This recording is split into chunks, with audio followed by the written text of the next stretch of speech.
দাদা, মেদিনীপুর মেডিকেল কলেজে প্রসূতি মায়ের মৃত্যু, তা নিয়ে উত্তেজনা ছড়িয়েছে মেদিনীপুর শহরে, কি বলবেন? এই বিষয় নিয়ে যা বলার আমাদের সর্বভারতীয় তৃণমূল কংগ্রেসের সাধারণ সম্পাদক অভিষেক বন্দ্যোপাধ্যায় এবং আমাদের সরকারের যিনি প্রধান, এই বিষয় নিয়ে যা বলেছেন তারপরে নতুন করে আমার কোনো বক্তব্য নেই। 2030 সালের মধ্যে হাইটেক সিটি হতে চলেছে মেদিনীপুর শহর। হাইটেক সিটি নিয়ে কি কি পরিকল্পনা রয়েছে? না, হতে চলেছে এরকম বিষয় নয়।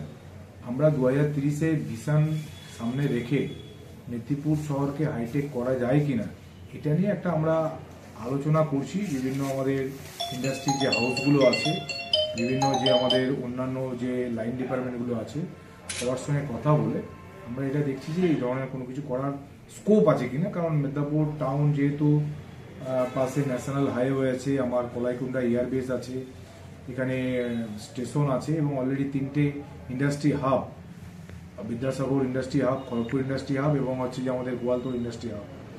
তো সব কিছু মিলিয়ে এখানে আমাদের বিদ্যাসাগর ইউনিভার্সিটি আছে, এডুকেশন খুব হাই আছে, এখানে আইআইটি আছে, অনেকগুলো আইটিআই হয়েছে।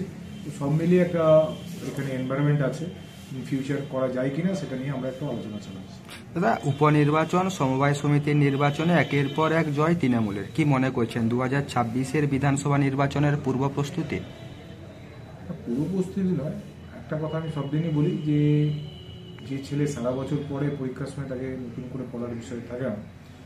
যেহেতু আমরা সারা বছর আমাদের দলের কাজ হচ্ছে মানুষের পাশে থেকে মানুষের জন্য কাজ করা, ফলে যে নির্বাচনই আসুক, কোনো নির্বাচনকে আমরা ছোট করে দেখি না, কিন্তু সব নির্বাচনের জন্য আমরা প্রস্তুত থাকি এবং 2026 সালের জন্য আমরা প্রস্তুত আছি।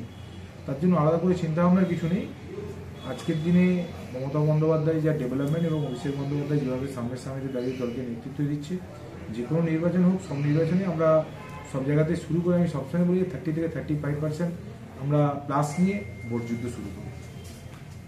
দলীয় স্তরে রদবদলের সম্ভাবনা তীব্রতর বলেই গুঞ্জন শোনা যাচ্ছে। মেদিনীপুরে রদবদল কি শুধু সময়ের অপেক্ষা?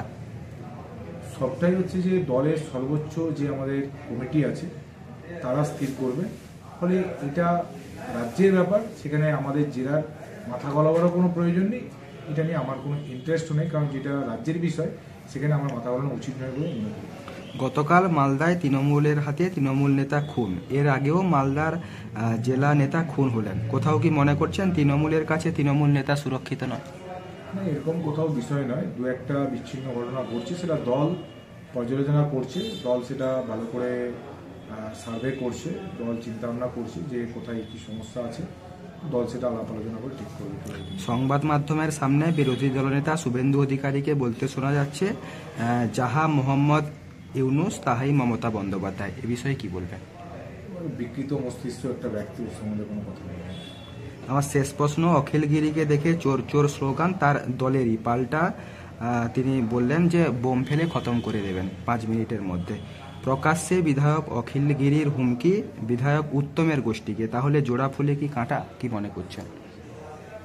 বললাম আগে, এত বড় পরিবার তো কোথাও একটা বিচ্ছিন্ন ঘটনা ঘটছে। তবে আমি একটা জিনিস মনে করি, যারা জনপ্রতিনিধি তাদের অনেক দায়িত্বশীল হওয়া উচিত, কারণ জনগণ তাদের কাছ থেকে দায়িত্বশীল ভূমিকা আশা করে। তো এটাই আমার মনে হয় যে জনপ্রতিনিধিদের দায়িত্বশীল চিন্তাভাবনা, দায়িত্বশীল ভূমিকা সব ক্ষেত্রেই নেওয়া উচিত।